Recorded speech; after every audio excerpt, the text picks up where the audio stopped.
The silver dessert tray struck the marble floor before Nora Bennett could stop it. Crystal glasses shattered around the wheels of the old chair. Chocolate cake slid across the polished ballroom like mud. Hundreds of guests turned toward the sound.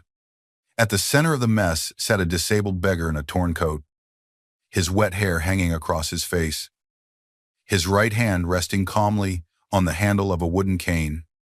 Bianca Vitale stood over him in a white evening gown. Her face was beautiful. Her expression was not. She pointed toward the ballroom doors and ordered the security guards to throw him into the street. Then she looked at Nora. Bianca told her that she was fired. Nora felt every eye in the room settle on her body, her flour-stained uniform, and the tray cloth hanging from her trembling hand. Some guests laughed. Others smiled behind their glasses. Bianca stepped closer and told Nora that people like them belong together. A desperate woman with no beauty. A broken man with no place among powerful people. The beggar lowered his head. For several seconds, Nora heard nothing except the rain striking the tall windows. Then she moved. She stepped between the wheelchair and the approaching guards. One guard quietly warned her to move aside. Nora refused. Bianca asked whether Nora intended to sacrifice her job for a stranger. Nora looked at the old man in the chair. He was not truly old. She had noticed that the first night she met him, his shoulders were too broad beneath the worn coat. His hands were scarred, but strong. His eyes were dark and watchful, as though he had spent his entire life memorizing the weaknesses of everyone around him. His damaged leg was real. His poverty appeared real. His dignity was more real than anything inside that ballroom. Nora told the guards that they would have to remove her first. The laughter stopped. Bianca moved forward and raised her hand. Nora saw the slap coming. She did not have time to move. The beggar caught the wrist of Bianca before her hand could touch Nora. The movement was fast, far too fast for a helpless man. Bianca stared down at the fingers locked around her wrist. The beggar lifted his face. The fear that appeared in the eyes of Bianca was immediate. He released her. Then he placed his left hand on the cane. With visible pain, he pushed himself out of the wheelchair. The room became silent. He stood slowly. His right leg shook beneath him, but his body remained straight. He removed the false beard from his face. One of the older guests dropped his glass. The ballroom doors opened. 12 men in black suits entered through the rain. Every one of them carried a weapon beneath his jacket. Every one of them stopped a few feet from the man with the cane. Then they lowered their heads. The beggar looked at Bianca. His voice was calm when he finally spoke. He said his name was Dominic Rinaldi, and the Rinaldi Grand Hotel belonged to him. 3 weeks earlier, Dominic had been sitting behind the tinted windows of a black limousine when he first heard Bianca laugh about his wheelchair. The engagement celebration was being held inside a private club near Central Park. The building belonged to Dominic. The staff belonged to Dominic. Half of the politicians inside the building owed Dominic favors that could never be written down. Yet Dominic had arrived through the service entrance because the pain in his leg was worse that evening. He did not want photographers to see one of his guards helping him out of the vehicle. He had learned long ago that powerful men were allowed to bleed, but never to appear weak. Dominic walked slowly through a private corridor with his cane. The assassination attempt 3 years earlier had shattered bone, torn muscle, and killed 2 men who had protected him since childhood. Doctors had told Dominic that he might never stand again. He proved them wrong. He could walk across a room. He could remain standing through a meeting. He could even dance for several minutes when no one was watching. But every step carried pain. Some days, he depended completely on the wheelchair. He had spent 3 years teaching the world that the chair had not made him less dangerous. Men who questioned that truth did not question it twice. Dominic reached the door of the private lounge and heard the voice of Bianca inside. She was speaking to 3 friends. None of them knew he was in the corridor. One woman asked whether Bianca was truly willing to marry a man who might spend the rest of his life in a wheelchair. Bianca laughed. She said she was marrying the Rinaldi empire, not the damaged leg of Dominic. Another woman asked how Bianca could tolerate being photographed beside him. Bianca said the photographs would improve after the wedding. She planned to control every public appearance. If Dominic needed the wheelchair, she would make certain that someone placed him where the cameras could not see it. She said the city would remember her as the beautiful wife who brought dignity back to the Rinaldi family. Then she wondered aloud whether the injury had damaged more than his leg. Her friends laughed. Dominic stood in the corridor without moving. His bodyguard, Salvatore Moretti, was waiting several feet behind him. Salvatore had been with Dominic since they were boys. He knew that silence was more dangerous than anger. Dominic walked away from the door. He did not enter the lounge. He did not confront Bianca. He attended the celebration as though he had heard nothing. Bianca kissed his cheek when he arrived. She placed one hand lovingly on his shoulder. She told photographers that the strength of Dominic inspired her. He watched her smile. For the first time, he wondered how many people in his life were smiling at his name instead of the man carrying it. Dominic had inherited the Rinaldi organization at 31. His father had ruled through violence. Dominic ruled through control. He owned shipping companies, private clubs, construction firms, luxury hotels, and warehouses along the eastern coast. He knew which police captains accepted money.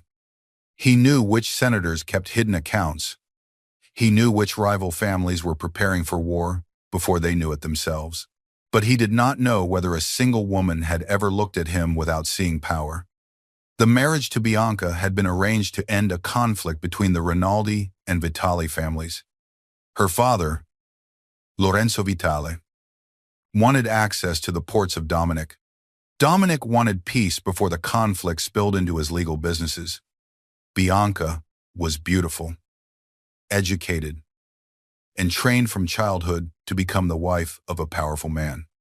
Until that night, Dominic had believed that respect might grow between them. He had never expected love. Love was a luxury that men like Dominic usually paid for, with blood. After the celebration, he returned to the Rinaldi mansion. Rain covered the stone courtyard. Dominic refused help as he climbed the steps. By the time he reached the library, his right leg was shaking. He closed the doors, lowered himself into the wheelchair, and poured a drink. Salvatore remained near the fireplace. Dominic asked how many women had contacted the family since the assassination attempt. Salvatore said there had been more than 40. Some offered sympathy, some offered marriage. Several sent photographs. Dominic asked how many had contacted him before he inherited the empire. Salvatore did not answer. Dominic almost smiled. The answer was none. He looked through the rain-streaked windows. Then he told Salvatore that he wanted to disappear. Salvatore asked whether Dominic was planning to kill someone. Dominic said he was planning something more difficult. He wanted to learn the truth. 2 nights later, the most feared mafia boss in New York vanished from his mansion. Only Salvatore and 4 trusted guards knew where he had gone. Dominic replaced his tailored suit with an old coat. A professional makeup artist loyal to the family darkened the skin beneath his eyes and covered part of his face with an uneven beard. He chose an old wheelchair from the rehabilitation center where he had recovered after the attack. One wheel pulled slightly to the left. The seat was cracked. Dominic refused to replace it. If he wanted people to believe he had nothing, he could not appear comfortable. Before sunrise, Salvatore drove him to the Rinaldi Grand Hotel. The hotel rose above Manhattan like a palace of gold and glass. Foreign leaders stayed in the upper suites. Celebrities held private celebrations in the ballroom. Men who feared the name of Dominic entered the hotel every day without realizing that he owned the ground beneath them. Salvatore stopped in an alley. Dominic transferred into the old wheelchair. The movement sent pain through his right leg. Salvatore asked once more whether the plan was necessary. Dominic told him to place guards around the building and keep them invisible. No one was to interfere unless his life was in immediate danger. Salvatore looked at the torn coat and the broken chair. He said the city did not deserve this test. Dominic replied that he was not testing the city. He was testing one woman. Bianca was scheduled to visit the hotel that morning for a wedding planning meeting. Dominic positioned the wheelchair beside the main entrance. Cold rain drifted beneath the hotel canopy. For the first hour, no one spoke to him. Guests stepped around the chair. A businessman complained to the doorman that homeless people were damaging the reputation of the hotel. A woman pulled her child away when the child tried to smile at Dominic. Two young men laughed when the faulty wheel caught against the edge of the pavement. Dominic lowered his head and remained silent. He had been threatened with guns.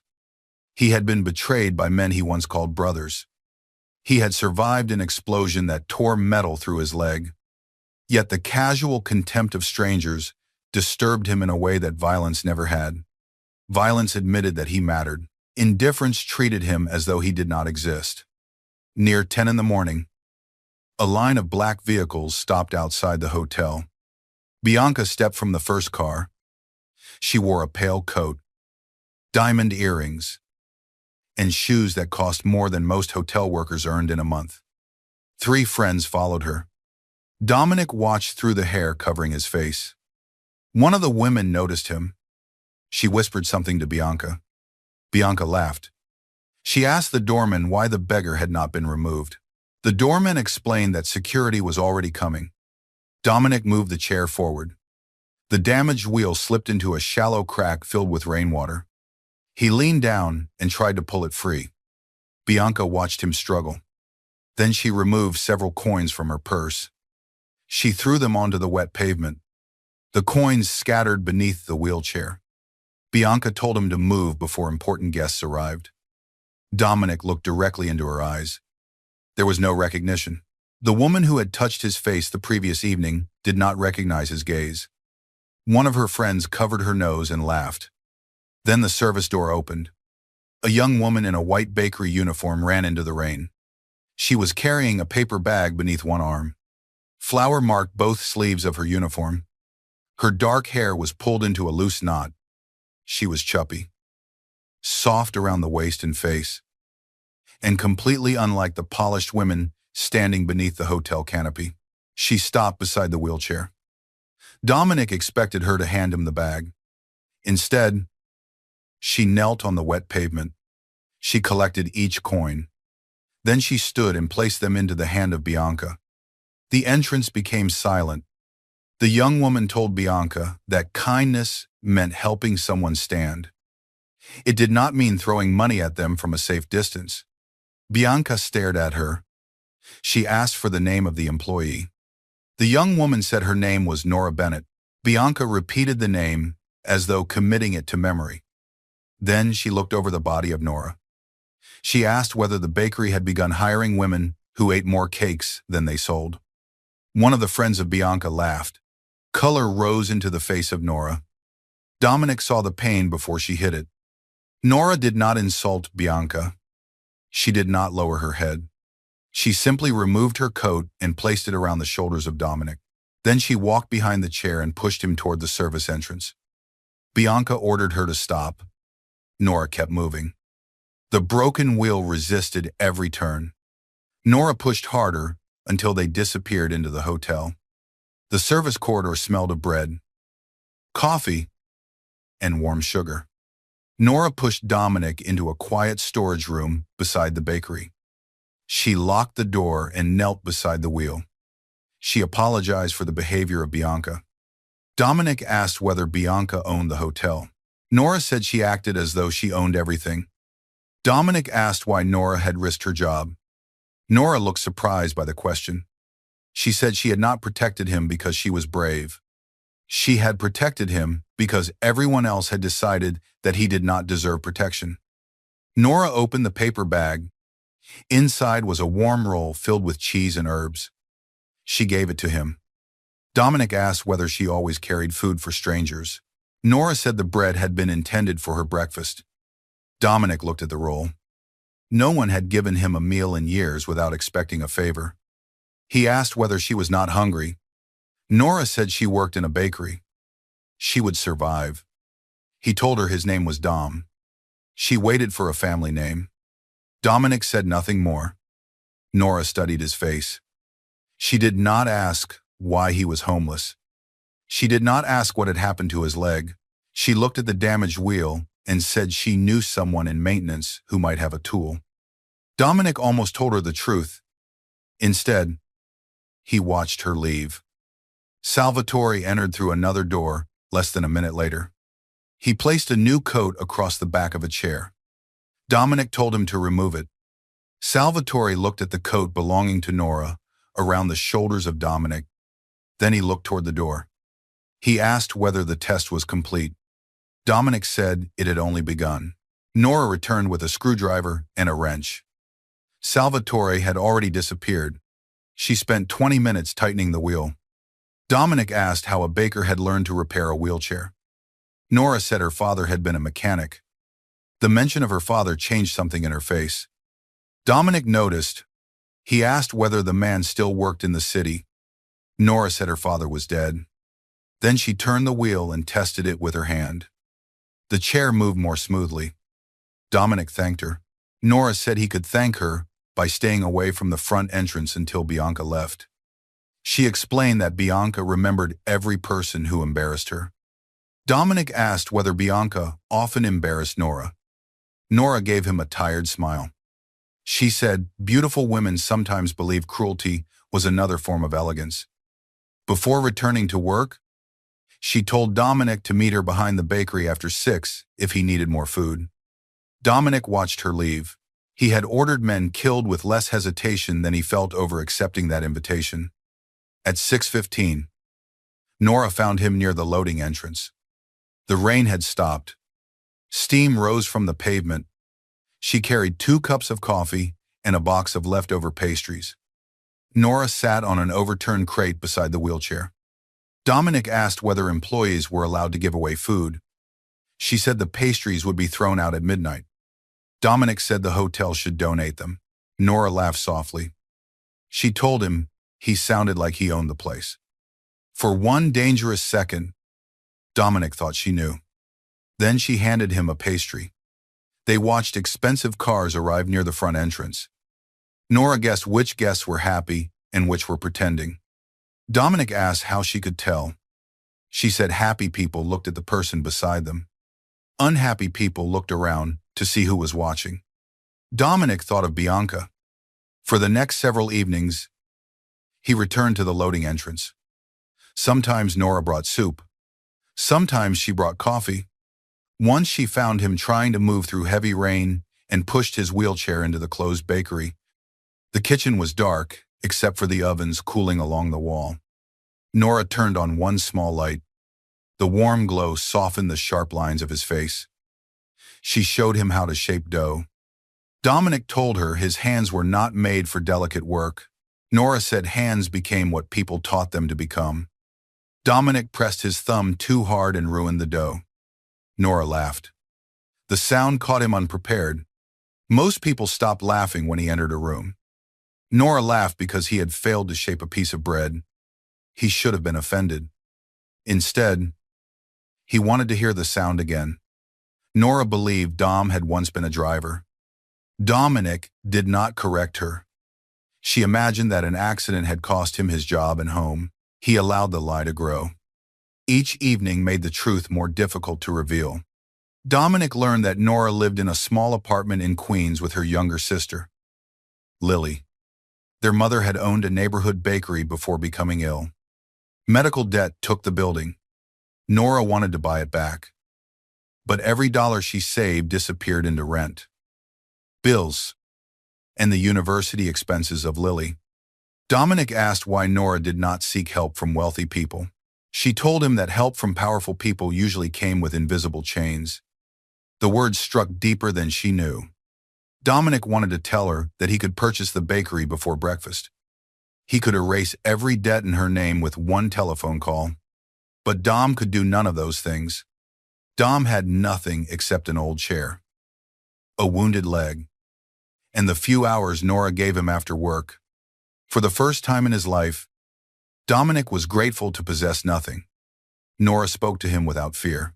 She disagreed with him. She told him when he was being arrogant. She asked about his pain without pity. When his leg became stiff, she placed a folded towel beneath his foot and continued talking as though the gesture meant nothing. Dominic began planning his days around 6 in the evening. Salvatore noticed. He told Dominic that the Vitali family had become suspicious about his absence.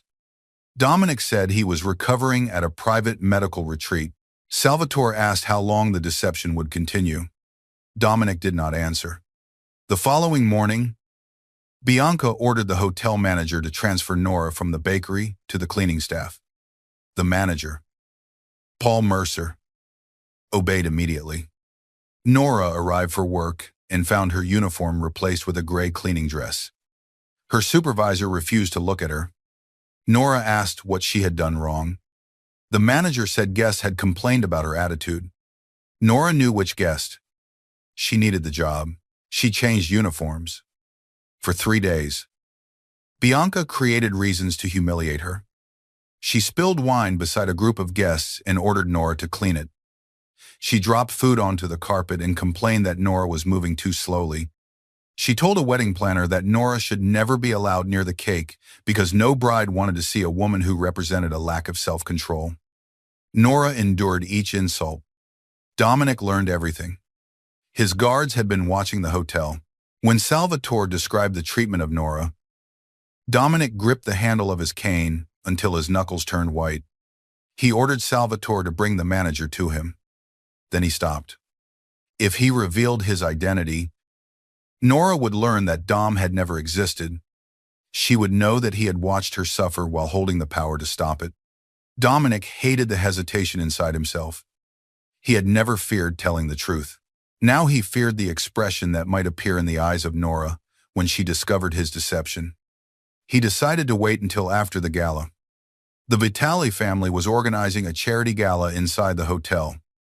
Dominic had received information that Marco Rinaldi, his ambitious cousin, had arranged a secret meeting during the event. Marco had spent years pretending to support Dominic. He controlled several warehouses and believed the injury had made Dominic unfit to lead. Dominic suspected Marco had connections to the assassination attempt. He lacked proof. The disguise allowed him to move near the hotel without attracting attention. He intended to remain Dom until he discovered who was meeting Marco. That evening, Nora found him behind the loading entrance. Her hands were red from cleaning chemicals. Dominic asked what had happened to her uniform. Nora told him not to worry.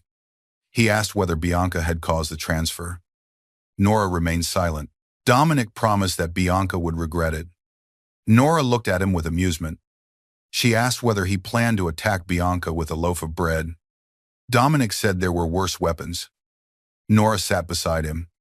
She seemed exhausted. Dominic wanted to touch her hand. His fingers moved slightly on the arm of the chair. Then he stopped. Dom had no right to offer comfort built upon a lie. Nora looked at the scars near his wrist. She asked whether they came from the accident. Dominic said some scars came from the accident. Others came from what happened afterward. Nora waited. He told her that powerful men had surrounded him most of his life. When he became injured, he discovered that many of them respected his strength more than they respected him. Nora asked whether he had been wealthy. Dominic said wealth had not made him less lonely.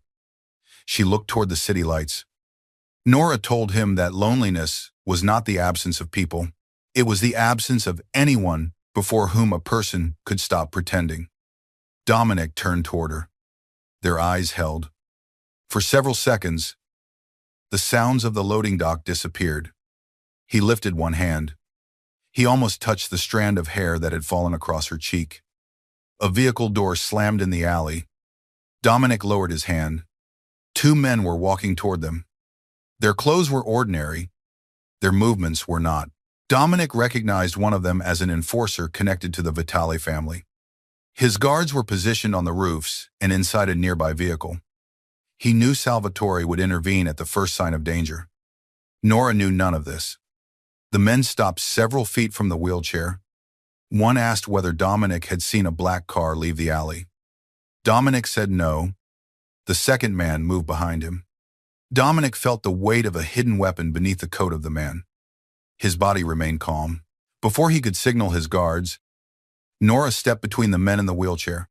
She grabbed a metal tray from a stack near the loading door. She raised it with both hands and shouted for help. The first man smiled. He told her to move. Nora refused. Her hands shook, but her feet remained planted. The man reached toward her. A red light appeared briefly on his chest, a signal from one of the rifles positioned above the alley. He noticed it. Both men retreated. They disappeared into a waiting car before the hotel security team reached the loading entrance. Nora dropped the tray. She turned toward Dominic. Her face had lost all color. She asked whether he was hurt. Dominic stared at her. She had placed her body between him and two armed men. She had no reason to believe help was coming. She had no reason to believe he could protect himself. She had believed his life possessed value. Nora pushed his chair through the rain and into the bakery. She locked the doors. Her breathing remained unsteady. Dominic told her that she should not have stepped between them. Nora asked what she was supposed to do. Watch them hurt him. Dominic said she might have been injured. Nora answered that fear did not remove responsibility. She knelt before the wheelchair. She placed both hands over his. Dominic stopped breathing. Nora asked him to promise that he would not sleep outside that night. Dominic looked at her fingers around his scarred hands. He said he would find somewhere safe. Nora said he could sleep in the storeroom. Dominic almost laughed at the thought of sleeping beneath his own hotel in secret. Instead, he agreed. Nora found blankets. She brought him soup. Before leaving, she paused at the door. She told him that he deserved a life better than this. After she disappeared, Salvatore entered. He was furious. He said the disguise was no longer safe. Dominic told him to identify the men. Salvatore said they were connected to Lorenzo Vitali. Dominic looked toward the door through which Nora had left. He asked Salvatore to investigate the Bennett family. Salvatore returned the following afternoon with a file. The name of the father of Nora was Samuel Bennett. Dominic recognized it before Salvatore opened the folder. Samuel had worked as a driver and mechanic for the Rinaldi family when Dominic was 22. One evening, Samuel discovered that the brakes of a vehicle assigned to Dominic had been altered. He prevented Dominic from entering the car. Hours later, the vehicle crashed during a test drive.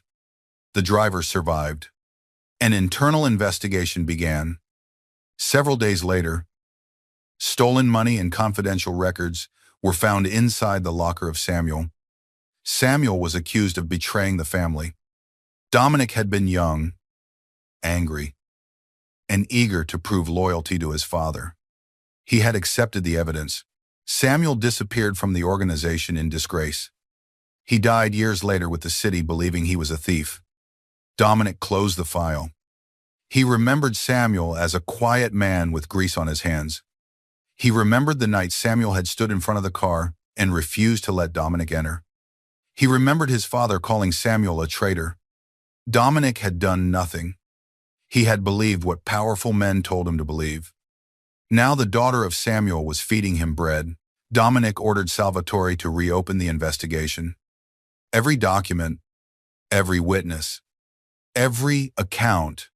He wanted the truth before the gala. Salvatore asked what Dominic would tell Nora. Dominic said nothing. He did not yet know how to confess that her family had been destroyed by the man whose wheelchair she had pushed through the rain. Over the next week, Dominic became more protective. He placed guards near the apartment of Nora without telling her. He ordered the manager to stop assigning her to late shifts, but delivered the order through an anonymous executive. He arranged for the medical bill of Lily to be reviewed after learning she needed treatment for a chronic condition. Nora rejected the financial assistance because she did not know who had offered it. Dominic admired her refusal and hated it at the same time. He had spent years solving problems with money and fear. Nora resisted both, without even knowing they came from him. Their evenings became more intimate. They spoke about regret. Nora told him that her father had died, believing no one would ever clear his name. She still kept an old recipe box that had belonged to her mother. Inside were handwritten notes from both parents. Nora said the box was the only part of the family history that no creditor had taken. Dominic asked where she kept it. Nora smiled and said, a former driver did not need to know all her secrets. Dominic looked away. The question had sounded too much like an interrogation. One night, he found Nora sitting alone in the bakery. Bianca had mocked her in front of several guests. Nora had remained strong until everyone left. Then she cried in the dark. Dominic stopped outside the doorway. He had seen men beg for their lives. He had watched enemies lose everything. None of it affected him like the sight of Nora trying to hide tears with both hands. He moved the wheelchair beside her. Nora apologized. Dominic asked why she was apologizing. She said strong people were not supposed to cry over cruel words. Dominic told her that strength was not the absence of pain. It was the decision not to become cruel because of it. Nora looked at him. She said he sounded like a man who had spent years becoming cruel. Dominic did not deny it. He lifted his hand. This time, he touched her face. His thumb brushed one tear from her cheek. Nora did not move away. The air between them changed. Dominic could hear the ovens cooling. He could feel the warmth of her skin beneath his hand. Nora whispered his name. Dom. The name felt like both a gift and a wound. Dominic leaned closer. His gaze dropped to her lips. Then a sharp pain moved through his leg. His body tensed. Nora immediately pulled back and asked whether he needed help. The moment disappeared. Dominic hated his body for interrupting him. Then he hated himself for almost kissing her while she still believed a lie. He told Nora that she should stay away from him. Her expression changed. She asked whether she had misunderstood the moment. Dominic said the danger around him was increasing. Nora asked what danger a homeless former driver could possibly attract. Dominic had no answer. He left before she could ask again. The investigation into Samuel Bennett uncovered the first evidence 2 days before the charity gala. A retired accountant admitted that Samuel had discovered payments between Lorenzo Vitale and a Rinaldi employee. The payments occurred before the altered brakes were found. The accountant had remained silent because the father of Dominic threatened his family. The Rinaldi employee was Marco. Dominic studied the records until sunrise. Marco and Lorenzo had been working together for more than a decade. The marriage between Dominic and Bianca had never been intended to create peace. It had been designed to place the Vitale family inside the Rinaldi empire. The assassination attempt 3 years earlier was part of the same plan. If Dominic died, Marco would inherit control. If Dominic survived but appeared weak, Bianca would marry him and slowly transfer power to her father. Samuel Bennett had discovered the alliance years earlier. He had saved Dominic from the first attempt. Then he had been framed. Dominic asked whether Samuel had left evidence. Salvatore said several documents were missing. A witness remembered Samuel carrying a small key shortly before he disappeared. Dominic thought of the recipe box. He realized that Nora might possess the final proof. He also understood that Marco might reach the same conclusion. Dominic ordered more guards around Nora. Salvatore warned that the gala should be canceled. Dominic refused. Marco and Lorenzo believed Dominic was still away from the city. The gala was the only opportunity to draw them into the open. Dominic planned to attend in disguise. Salvatore said Nora should be removed from the hotel. Dominic looked at the ballroom security plans. He said Nora would never forgive him if he destroyed her job without explanation. Salvatore replied that forgiveness would not matter if Nora was dead. Dominic went silent. The thought created a fear unlike anything he had known. He had survived bullets. He had watched the empire of his father collapse around him. He had never feared losing another person because he had never allowed anyone close enough to be lost. Nora had entered his life, carrying bread. Now the possibility of her absence felt like a hand closing around his throat. Dominic ordered Salvatore to place 2 guards inside the bakery and 3 near Nora during the gala. They were to appear as hotel employees. Nora must never know. The ballroom glittered with chandeliers on the night of the gala. Politicians stood beside actors. Business leaders drank champagne beneath gold decorations. Bianca wore a silver gown and the engagement ring of Dominic. She told guests that her future husband was recovering in Switzerland. Nora was ordered to serve desserts. The gray cleaning uniform had been replaced with a black service dress. Bianca had chosen a size too small. Nora understood the purpose immediately. She wore it anyway. Dominic entered through the service corridor in the old wheelchair. His beard was wet from the rain. The torn coat concealed a weapon and a communication device. Salvatore remained several rooms away. Marco was expected to meet one of the men of Lorenzo near the private wine cellar. Dominic positioned himself near the ballroom entrance.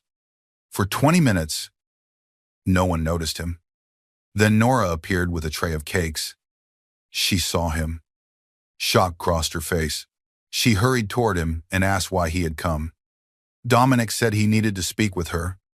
Nora told him the hotel was too dangerous that night. She tried to push his wheelchair toward the service corridor. Bianca saw them. Her expression changed. She crossed the ballroom. Guests turned to watch. Bianca asked whether Nora had brought a beggar into the charity gala. Nora said he had entered on his own. Bianca grabbed the dessert tray. She threw it onto the floor. The crash echoed beneath the chandeliers. Broken glass scattered around the chair. Bianca told Nora that she had embarrassed the hotel for the final time. Nora knelt to collect the glass. Bianca ordered her to stand. Nora rose slowly. Bianca announced that Nora was fired. She looked around at the guests. Then she said, perhaps Nora and the beggar should leave together. The room filled with quiet laughter. Bianca said neither of them would ever be accepted by people of power. Nora looked at Dominic. He saw the humiliation burning beneath her calm expression. His restraint began to break. One word from him would end everything.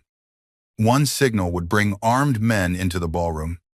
But Salvatore spoke through the hidden device beneath his coat. Marco was moving toward the cellar. Dominic needed several more minutes. Bianca ordered security to remove the beggar. 2 guards approached. They were not the men assigned by Dominic. They belonged to Lorenzo. Dominic noticed the shape of weapons beneath their jackets. Nora stepped in front of his wheelchair. She refused to move. Bianca asked whether Nora had fallen in love with him. The laughter grew louder. Nora looked at the guests. Then she said she would rather stand beside a man with nothing than kneel before a woman without kindness. Bianca raised her hand. Dominic moved before the slap could fall. He caught the wrist of Bianca. The room became silent. The message from Salvatore entered his earpiece. Marco had entered the cellar. The meeting was recorded. The evidence was secured. Dominic no longer needed the disguise. He released the wrist of Bianca. He placed one hand on the cane and rose from the wheelchair. Pain tore through his damaged leg. He welcomed it. Pain was honest. Unlike the people surrounding him, it had never pretended to be anything else.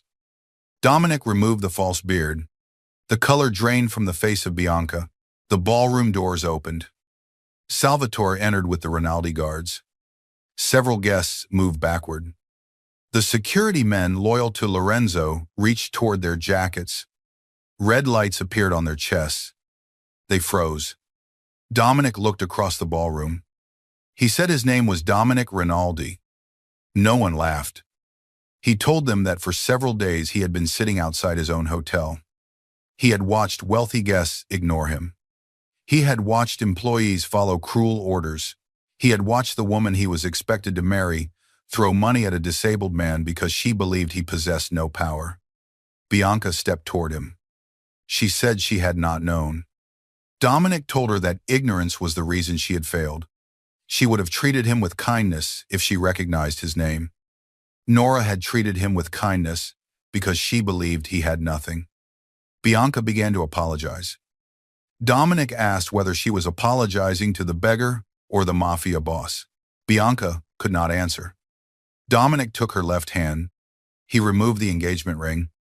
Then he announced that the alliance between the Rinaldi and Vitale families was over.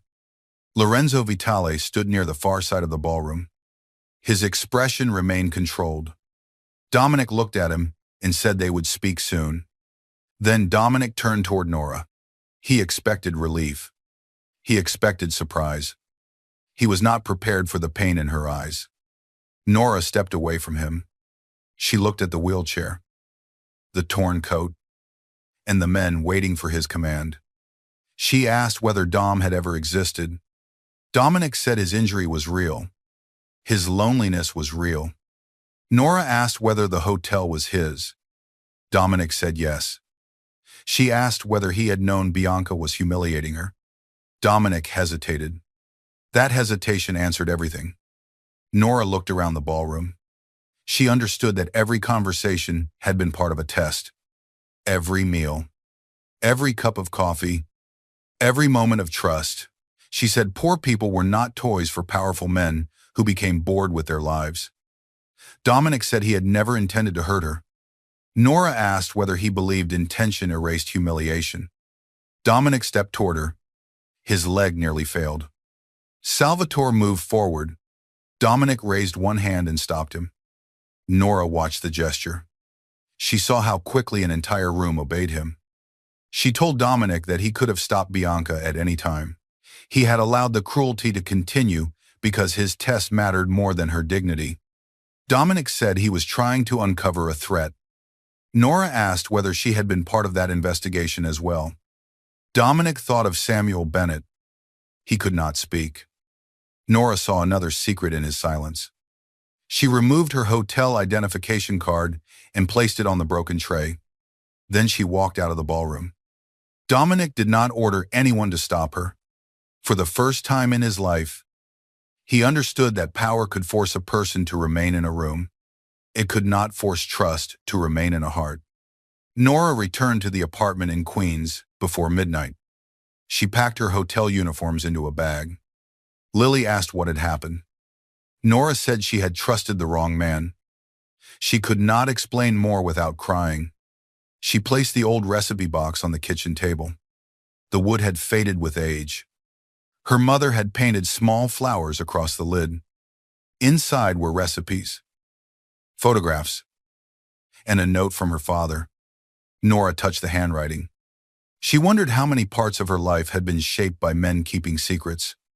Across the city, Dominic entered the private office of the hotel. Bianca and Lorenzo were waiting with Marco. Rinaldi guards stood along the walls. Bianca demanded an explanation. Dominic ignored her. He placed the recording from the wine cellar on the desk. The voice of Marco filled the room. Marco discussed moving weapons through the Rinaldi port. He referred to the injury of Dominic and said the next attempt would not fail.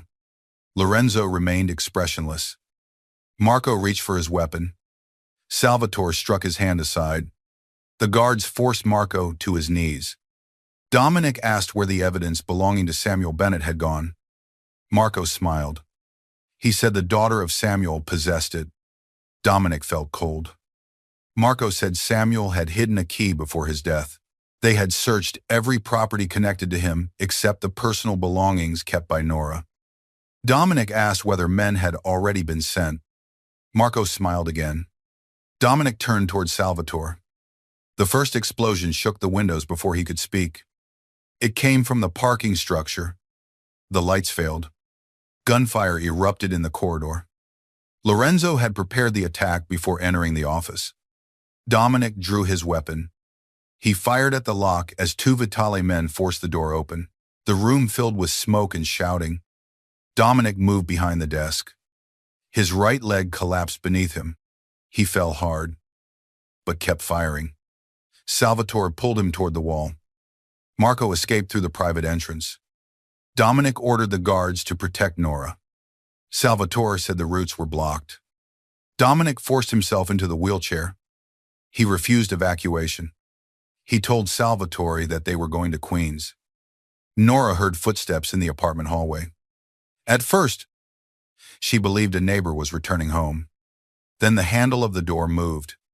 Lily stepped from the bedroom. Nora raised one finger to her lips. The lock broke.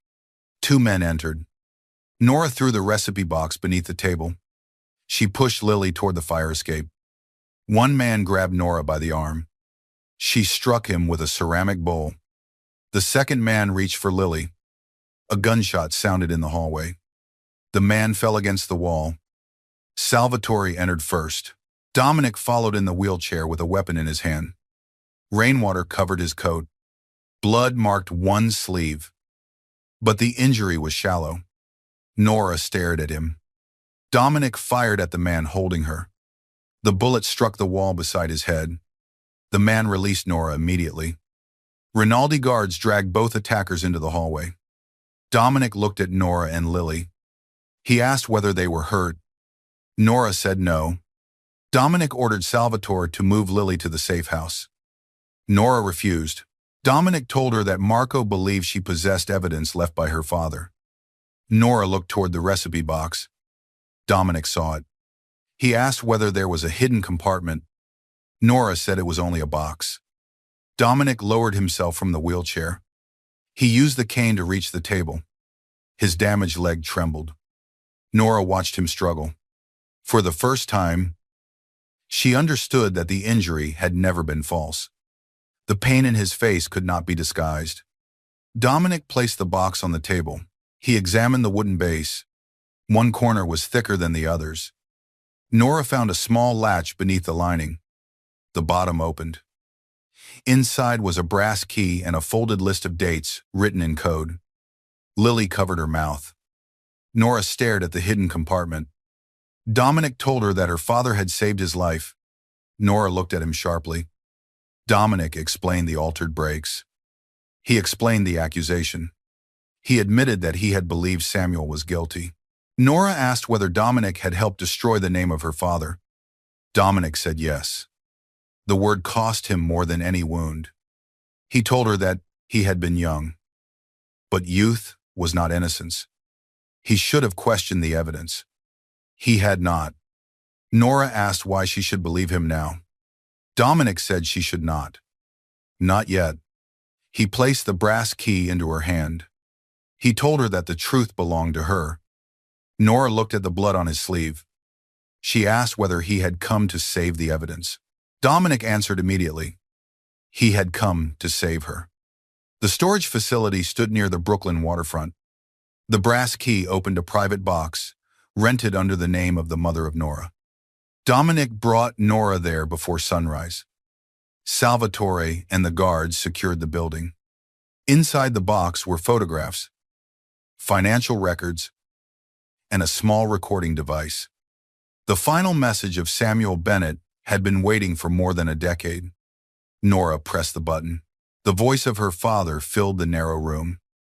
Samuel said he had discovered an alliance between Marco Rinaldi and Lorenzo Vitali. He said they had altered the brakes of the vehicle belonging to Dominic. He had removed Dominic from danger. But he knew they would frame him. Samuel listed account numbers and dates. Then, his voice softened. He said he hoped Nora and Lily would one day understand why he could not return home. He said the Rinaldi family might condemn his name, but he had remained loyal to the promise he made when Dominic was born. He had protected the son even when the father refused to protect him. Nora began to cry. Dominic stood behind her with the cane. He did not touch her. He wanted to. He knew he had no right. When the recording ended, Nora asked why Dominic had waited so many years to search for the truth. Dominic said he had not been searching. He had believed the lie. Nora turned toward him. She told him that honesty sounded different when it arrived without excuses. Dominic lowered his gaze. He said he would restore the name of Samuel publicly. Nora said her father deserved more than a speech. Dominic agreed. She asked what would happen to Marco and Lorenzo. Dominic looked toward the dark water beyond the storage facility. He said there would be a family meeting. The meeting was held inside the same ballroom where Nora had been humiliated. Dominic chose the location deliberately. Representatives of both families arrived before sunset. Politicians and business leaders who had witnessed the gala were also invited. Bianca entered, wearing black. She believed Dominic intended to restore the engagement to prevent war. Marco stood beside her father. He had escaped the hotel attack, but Dominic allowed him to believe the escape had succeeded. Armed Rinaldi men surrounded the building. Nora waited in a private room. She wore a simple dark dress. Dominic had offered to purchase something more expensive. She refused. He did not ask again. Before the meeting, Dominic entered the room alone. He was using the wheelchair. His leg had become swollen after the attack. Nora looked at the chair. Dominic asked whether it made her uncomfortable. Nora said the chair had never been the problem. The lie had been the problem. Dominic accepted the answer. He told her she did not have to enter the ballroom. Nora said her father had been condemned in rooms he was not allowed to enter. She would not remain outside when his name was restored. Dominic looked at her for a long moment. He said Marco might insult her. Nora asked whether Dominic believed she could not survive words. Dominic said he knew she could survive them. He simply did not want her to face them alone. The honesty in his voice unsettled her. Nora walked beside him into the ballroom. The room became silent. Bianca stared at her. Marco smiled. Dominic placed the evidence on the central table. He played the recording of Samuel. He revealed the financial transfers.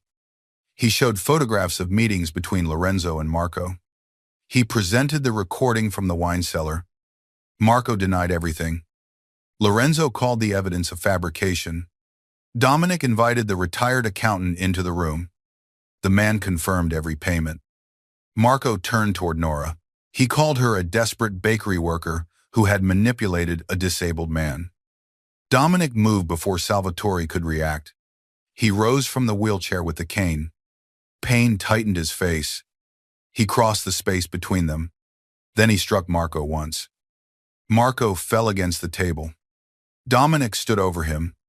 He told every person in the ballroom that no one would insult Nora Bennett again. He announced that Samuel Bennett had saved his life and protected the Rinaldi family from betrayal. He declared that every accusation against Samuel had been false. The Rinaldi organization owed its survival to the man it had condemned. Dominic ordered that the Bennett name be entered into the permanent family record with the highest honor.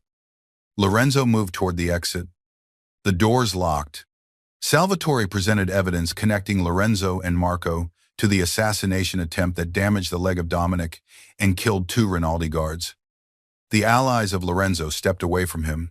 Bianca looked around the room. She understood that the power of her family was collapsing. She approached Dominic. She reminded him that the marriage could still prevent war. Dominic said the war had already begun the moment her family attacked his car. Bianca looked at Nora. She said powerful families would laugh if Dominic chose a bakery worker. She said Nora could never belong in their world. Dominic turned toward the gathered families. He told them that he would rather be laughed at beside a loyal woman than respected beside a traitor. Bianca stared at him. For the first time, she understood that she had lost more than an engagement. She had lost the only man powerful enough to protect the empire she wanted. Dominic ordered the guards to remove Marco and Lorenzo. Their punishment would be decided by the Rinaldi Council. Bianca was allowed to leave under supervision. No one stopped her when she walked from the ballroom. The room remained silent. Dominic turned toward Nora. He reached inside his jacket. Several guests expected him to produce a ring. Instead, Dominic placed an empty hand over his heart. He apologized. He told Nora that he had hidden his name because he was afraid no woman could love him without loving his power. He had convinced himself that the deception was protection. In truth, it had been cowardice. He had tested her character while refusing to reveal his own. Dominic said he had no right to ask for forgiveness. He had no right to ask her to stay. Nora looked at the most feared men in the city. Every one of them waited for the command of Dominic. Then she looked at the man leaning heavily on his cane. She saw power. She also saw fear. Dominic was afraid that she would leave. Nora told him that apologies did not repair trust in one night. Dominic said he knew. She said love could not grow where one person controlled every door. Dominic moved away from the entrance. He told her the door was open. Nora walked through it. Dominic did not follow. During the following months, Dominic changed the hotel. Paul Mercer was removed as manager. The employees punished by Bianca received their positions back with compensation. Unused food from the hotel kitchens was donated every evening. A fund was created in the name of Samuel Bennett to support mechanics, drivers, and service workers injured while protecting others. Dominic restored the official record of Samuel. He sent the documents to Nora without a letter. Then he purchased the abandoned bakery that had once belonged to her mother. The building was transferred to Nora with no debt and no conditions. The legal documents contained no Rinaldi name. Nora tried to return the property. The attorney explained that Dominic had surrendered every claim before the transfer. Nora could sell it, destroy it, or reopen it. Dominic would receive nothing. She reopened it. The bakery required months of work. Nora repaired the old ovens. Lily painted the walls. Former hotel workers volunteered on weekends. The sign above the door carried the name Bennett Family Bakery. On opening morning, customers formed a line along the sidewalk. Nora was arranging cakes when a black vehicle stopped across the street. Her body tensed. No guards appeared. No line of luxury cars followed. Dominic crossed the road alone. He wore a simple dark suit. He was sitting in his wheelchair. The morning was cold, and pain had made his face pale. Several customers recognized him. They moved aside. Dominic entered the bakery. Conversation stopped. Nora stood behind the counter. Dominic looked at the bread, the photographs of her parents, and the restored recipe box displayed behind glass. He asked whether the bakery served coffee. Nora said it did. She placed a cup in front of him. Dominic asked whether the coffee was free. Nora said nothing in her bakery was free. For the first time in months, Dominic smiled. He paid for the coffee. Then he asked whether she would consider having dinner with him. Nora placed a slice of cake beside the cup. She told him he could ask again after finishing it. Dominic looked at the large slice. He asked whether it was another test. Nora said it was consequences. He finished every bite. Dominic returned the following week. Then, the week after that, he did not bring gifts. He did not close the bakery for privacy.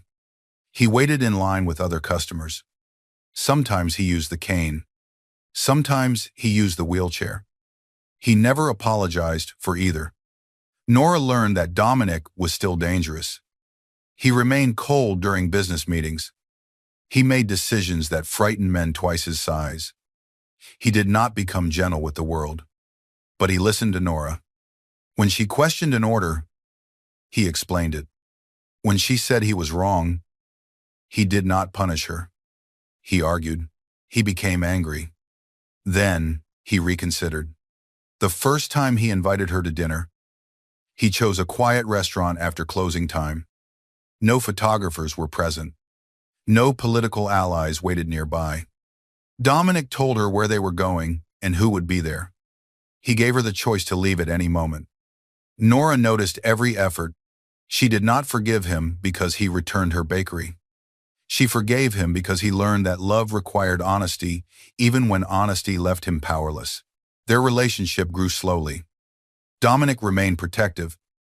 When a reporter insulted Nora, Dominic nearly destroyed the career of the man. Nora stopped him. She told Dominic that not every wound required blood. Dominic said that principle was inefficient. Nora told him to survive the inefficiency. He did. When pain kept Dominic awake, Nora sat beside him without pretending she could fix it. She never called him broken. She never praised him for standing. She asked what he needed and believed the answer. One winter evening, Dominic admitted that he feared becoming dependent on her. Nora asked whether he meant physically. He said no. He feared the silence of every room she did not enter. Nora took his hand. She told him dependence became dangerous only when it was used as a chain. Dominic promised never to chain her. Nora said promises were easy. He would have to prove it every day. Dominic answered that he intended to. 1 year after the gala, Dominic asked Nora to meet him outside the Rinaldi Grand Hotel. Snow covered the pavement. The old wheelchair waited beneath the golden canopy. It was the same chair he had used during the disguise. The wheel Nora repaired still pulled slightly to the left. Dominic sat in it wearing a simple suit. Salvatore and several guards waited near the black vehicles at a respectful distance. Nora approached in a dark coat. She looked at the chair. Then she looked at Dominic. He held a small ring box. Dominic said this was the place where she had seen him clearly before anyone else had. Nora reminded him that she had not known who he was. Dominic said that was why it mattered. He opened the box. The ring was elegant, but not extravagant. Dominic told her that he was not offering an alliance. He was not purchasing forgiveness. He was not asking her to enter his world and disappear inside it. He was asking whether she would build a life with him while remaining completely herself. Nora looked toward the powerful men waiting in silence. Then she looked at the man in front of her. The man with the empire. The man with the damaged leg. The man who had lied to her. The man who had learned to tell the truth. She told him that she was not marrying the mafia boss. Dominic stopped breathing. Nora smiled. She said she was marrying Dom. Snow settled across the shoulders of Dominic. For several seconds, the most feared man in New York could not speak. Nora leaned down and kissed him. The guards looked away. Salvatore smiled. Dominic placed the ring on her finger. Then he pressed his forehead against hers. A year earlier, strangers had laughed at the disabled beggar outside the hotel. They had believed he possessed nothing. They had been wrong about his name. But Dominic had been wrong as well. He had believed true love could be discovered through a test. Nora taught him that love was not proven by perfect answers. It was built through imperfect truth. It lived in bread shared behind a hotel, in a coat placed around cold shoulders, in a woman stepping between danger and a man she believed could offer nothing in return. Dominic had spent his life commanding fear. Nora gave him something fear could never purchase. She gave him a place where he no longer needed to pretend. And when she pushed the old wheelchair away from the hotel, Dominic did not look back at the empire waiting behind him. He looked only at her, because the city knew him as Dominic Rinaldi. But the woman beside him knew the man he had once hidden beneath a torn coat. She knew Dom. And for the first time in his life, that was enough.